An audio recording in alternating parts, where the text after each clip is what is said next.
Berikutnya, Saudara, TNI Angkatan Laut menggagalkan upaya penyelundupan narkoba seberat 1,9 ton di perairan Tanjung Balai, Karimun, Kepulauan Riau.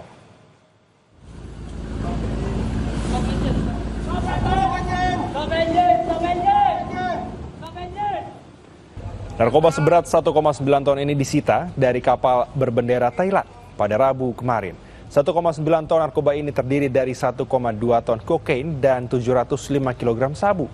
Untuk mengelabui petugas, pelaku menyimpan narkoba tersebut di bagian depan lambung kapal yang telah dimodifikasi. Susun seperti itu, 55. Selain menyita barang bukti, petugas juga menangkap 5 ABK, 4 ABK asal Myanmar dan 1 ABK asal Thailand. Kini, barang bukti 1,9 ton narkoba ini dibawa ke Mako Lantamal 4, Kota Batam.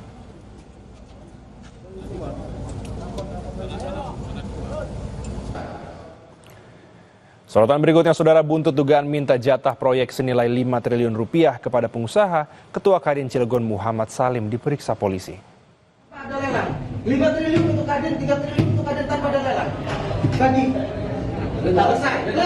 About how much percent?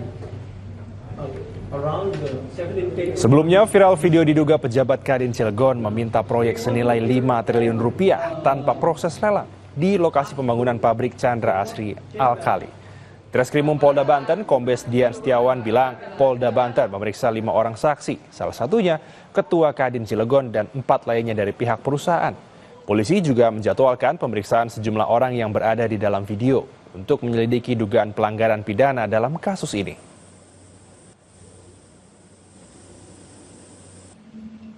Sprint penyelidikan, dan pada kemarin kita sudah melaksanakan pemeriksaan 5 orang saksi, yang mana 1 orang saksi tersebut Ketua Kadin dan 4 lainnya yaitu adalah dari pihak PT Chandra Asri Alkali dan pihak PT Cengda.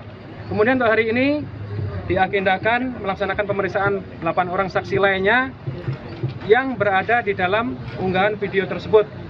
Nah, dalam hal ini polisi masih melaksanakan kegiatan penyelidikan, melakukan penyelidikan. Jadi nanti setelah lakukan penyelidikan ini, kita akan melaksanakan gelar perkara, terpenuhi nggak unsur tindak pidana tersebut. Apabila dipenuhi tindak pidana, otomatis ya akan kita tingkatkan menjadi laporan polisi, kita menindaklanjuti dengan penyidikan, dan kita tentu akan proses tuntas sesuai dengan hukum yang berlaku.